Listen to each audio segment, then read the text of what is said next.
la crisis que estamos viviendo: huracanes, terremotos, incendios, pandemia. Necesitamos un mensaje a nuestro corazón.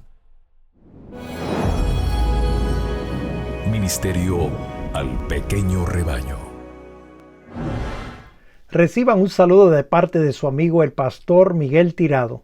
Hoy vamos a dialogar acerca del capítulo 68 del libro El deseado de todas las gentes. Este capítulo se titula En el atrio exterior y está basado en el relato que aparece en el Evangelio según San Juan, capítulo 12, versos 20 al 43. Te invito a inclinar el rostro para orar. Amoroso Padre, ahora que vamos a dialogar acerca de este capítulo, te pedimos tu bendición, que nos hables al corazón y nos muestres tu voluntad. En el nombre de Jesús. Amén. Había ciertos griegos de los que habían subido a adorar en la fiesta. Estos pues se llegaron a Felipe, que era de Betsaida, de Galilea, y rogándole, diciendo: Señor, queríamos ver a Jesús. Vino Felipe y lo dijo a Andrés. Andrés entonces y Felipe se lo dicen a Jesús. En esos momentos la obra de Cristo parecía haber sufrido una cruel derrota. Él había salido vencedor en la controversia con los sacerdotes y fariseos, pero era evidente que nunca le recibirían como el Mesías. Había llegado el momento de la separación final. Para sus discípulos, el caso parecía sin esperanza, pero Cristo estaba acercándose a la consumación de su obra. El gran suceso que concernía no solo a la nación judía, sino al mundo entero estaba por acontecer. Cuando Cristo oyó la ferviente petición, querríamos ver a Jesús, repercutió para él como un eco del clamor del mundo hambriento. Su rostro se iluminó y dijo: la hora viene en que el Hijo del Hombre ha de ser glorificado. En la petición de los griegos vio una prenda de los resultados de su gran sacrificio. Estos hombres vinieron del occidente para hallar al Salvador al final de su vida, como los magos habían venido del oriente al principio. Cuando nació Cristo, los judíos estaban tan engolfados en sus propios planes ambiciosos que no conocieron su advenimiento.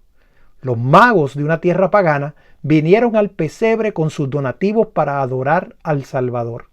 Así también estos griegos, representando a las naciones, a las tribus y a los pueblos del mundo, vinieron a ver a Jesús. Así también la gente de todas las tierras y de todas las edades iba a ser atraída por la cruz del Salvador. Y así vendrían muchos del oriente y del occidente, y se sentarán con Abraham e Isaac y Jacob en el reino de los cielos.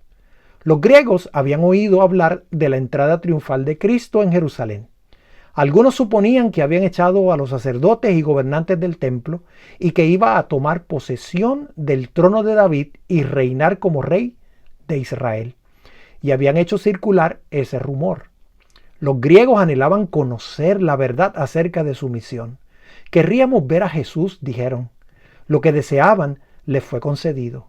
Cuando la petición fue presentada, Jesús estaba en aquella parte del templo de la cual todos estaban excluidos menos los judíos.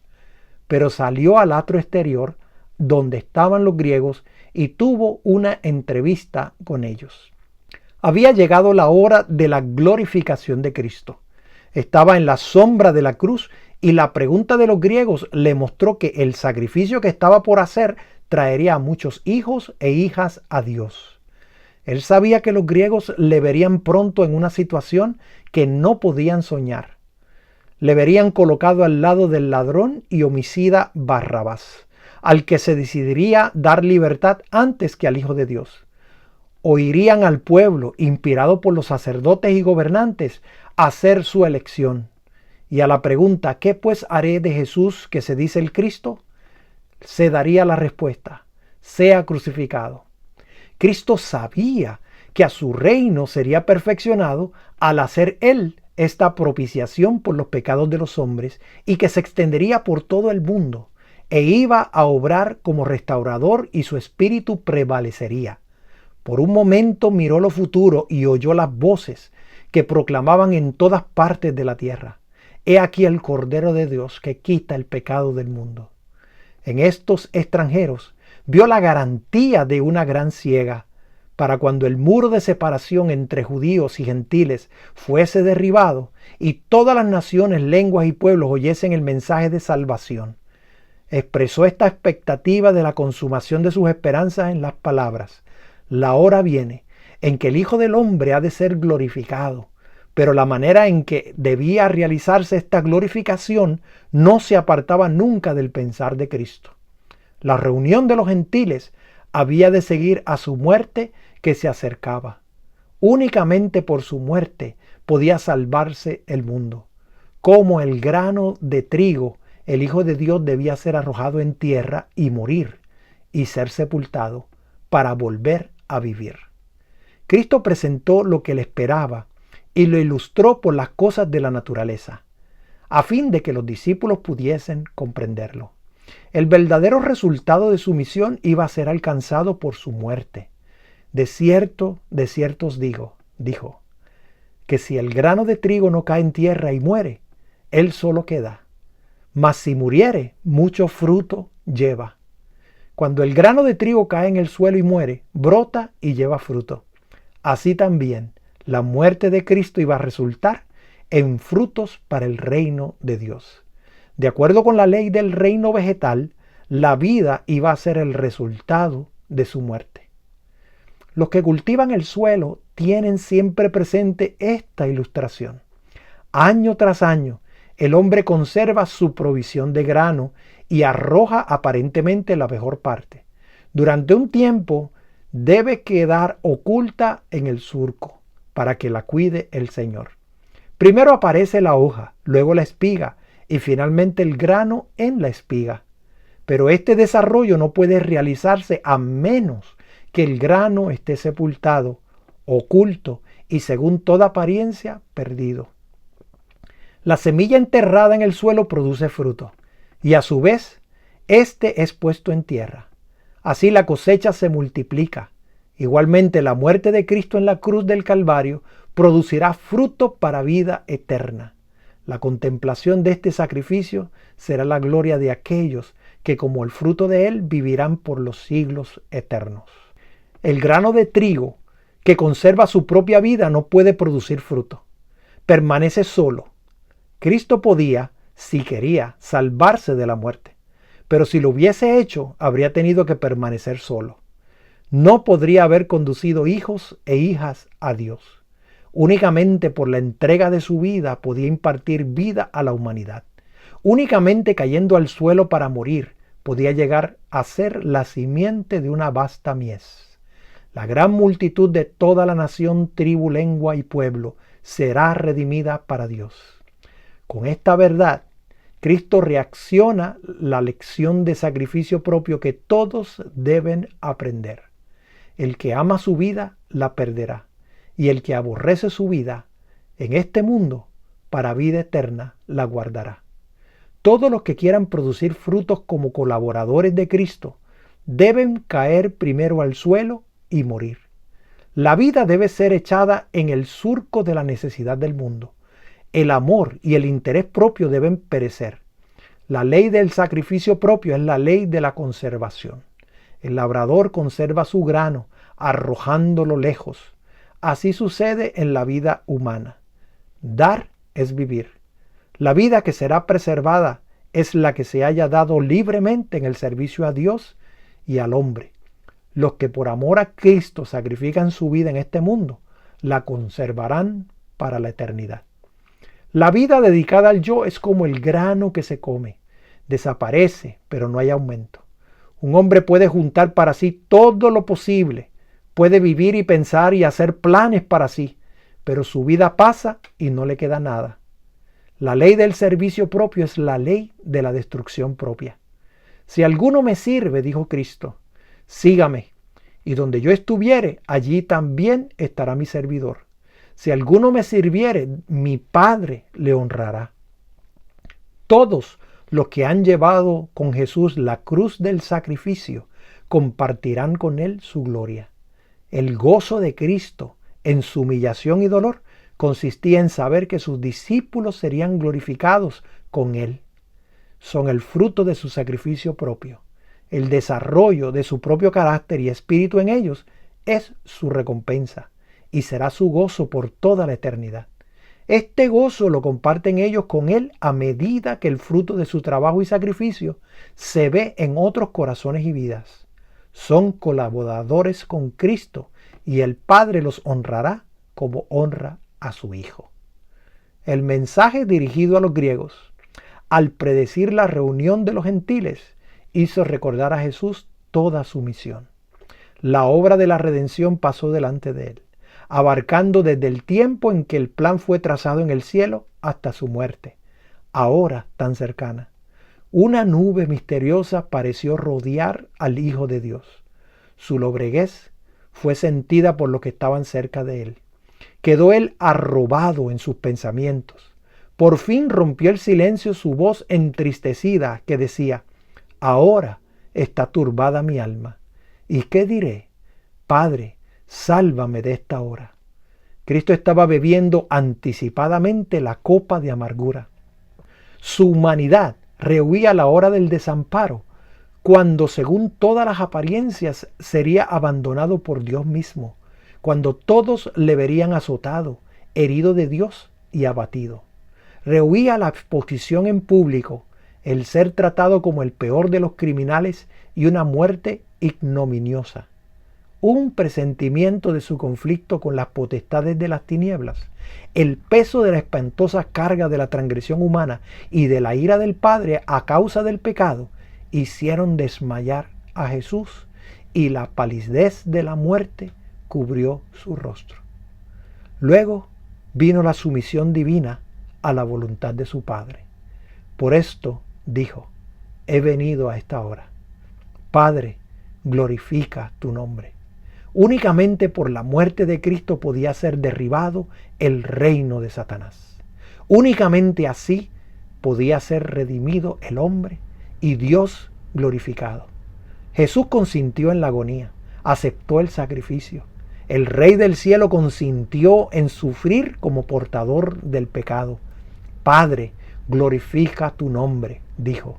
Mientras Cristo decía estas palabras, vino una respuesta de la nube que se cernía sobre su cabeza. Lo he glorificado y lo glorificaré otra vez. Toda la vida de Cristo, desde el pesebre hasta el tiempo en que fueron dichas estas palabras, había glorificado a Dios. Y en la prueba que se acercaba a sus sufrimientos, divino humano, iban a glorificar en verdad el nombre de su Padre. Al oírse la voz, una luz brotó de la nube y rodeó a Cristo, como si los brazos del poder infinito se cerniesen alrededor de él, como una muralla de fuego. La gente contempló esta escena con terror y asombro. Nadie se atrevió a hablar. Con labios silenciosos y aliento suspenso, permanecieron todos con los ojos fijos en Jesús.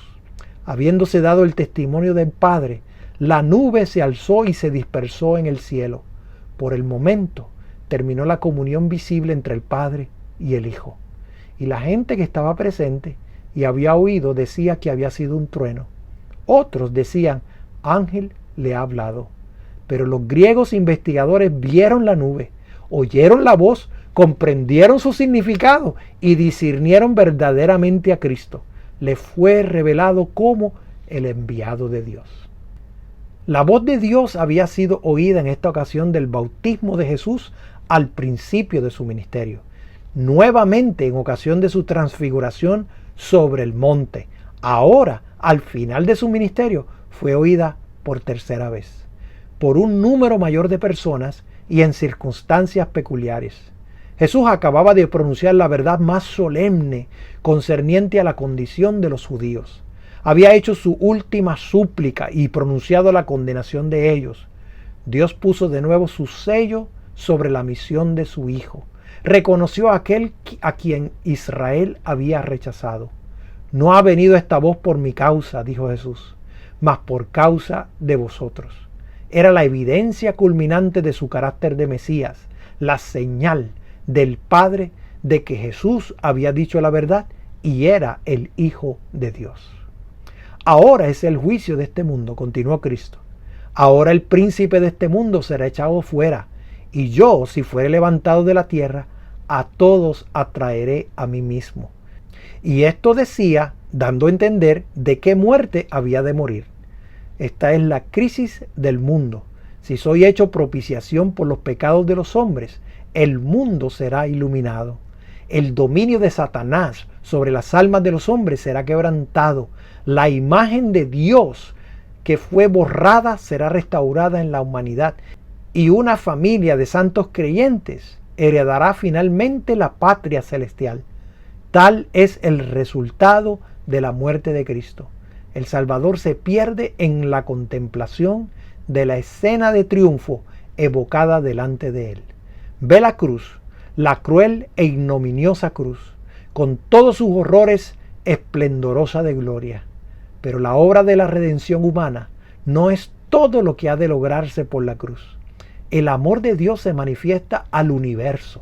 El príncipe de este mundo es echado fuera. Las acusaciones que Satanás había presentado contra Dios son refutadas. El oprobio que había arrojado contra el cielo queda para siempre eliminado. Los ángeles, tanto como los hombres, son atraídos al Redentor. Yo, si fuere levantado de la tierra, dijo él, a todos atraeré a mí mismo. Muchas personas habían en derredor de Cristo mientras pronunciaba estas palabras, y una dijo: nosotros hemos oído de la ley que el Cristo permanece para siempre. ¿Cómo pues dices tú conviene que el Hijo del Hombre sea levantado? ¿Quién es este Hijo de Hombre? Entonces Jesús le dice: aún por un poco estará la luz entre vosotros. Andad entre tanto que tenéis luz, porque no os sorprenda las tinieblas, porque el que anda en tinieblas no sabe dónde va. Entre tanto que tenéis luz, creed en la luz, para que seáis hijos de la luz. Empero habiendo hecho delante de ellos tantas señales, no creían en él. Habían preguntado una vez al Salvador: ¿qué señal pues haces tú para que veamos y te creamos? Innumerables señales le habían sido dadas, pero habían cerrado los ojos y endurecido su corazón. Ahora que el Padre mismo había hablado y no podían ya pedir otra señal, seguían negándose a creer. Con todo eso, aún de los príncipes, muchos creyeron en él, mas por causa de los fariseos no lo confesaban, por no ser echados de la sinagoga. Amaban la alabanza de los hombres más que la aprobación de Dios. A fin de ahorrarse oprobio y vergüenza, negaron a Cristo y rechazaron el ofrecimiento de la vida eterna. ¿Y cuántos, a través de todos los siglos transcurridos desde entonces, han hecho la misma cosa? A todos ellos se aplican las palabras de amonestación del Señor. El que ama su vida, la perderá. El que me desecha, dijo Jesús, y no recibe mis palabras, tiene quien le juzgue. Las palabras que les ha hablado, ella le juzgará en el día postrero. Ay de aquellos que no conocieron el tiempo de su visitación. Lentamente y con pesar, Cristo dejó para siempre las dependencias del templo. Amigo que me escuchas, estas palabras son para nosotros. Tener en cuenta que rechazar al Hijo de Dios, con tanta evidencia que hemos tenido en nuestra vida de que Jesucristo es el Cristo, rechazarlo conllevaría perder nuestra vida para siempre. Sin embargo, el aceptarlo conlleva tener vida eterna junto con Él. Así que te invito a aceptar a Jesús como nuestro Salvador y Señor, y que vivamos el resto de nuestros días para glorificar su nombre. Te invito a inclinarle el rostro para orar. Amoroso Padre, al oír estas palabras, nos remontamos a la escena y tratamos de imaginarnos cuando Jesús estuvo ahí y los griegos se acercaron a él y se escuchó tu voz señalándolo como el Mesías. Pero Señor, ¿cuántos cierran su corazón para no aceptarlo? Perdónanos si nosotros hemos sido de esos en que hemos rechazado el llamado de Jesús. Y permítenos, Señor, corregir nuestros pasos y acercarnos a ti para siempre. En el nombre de Jesús. Amén. Te invito a compartir este mensaje con tus amigos. Inscríbete a nuestro canal. Esto ha sido un mensaje al pequeño rebaño. Dios te bendiga.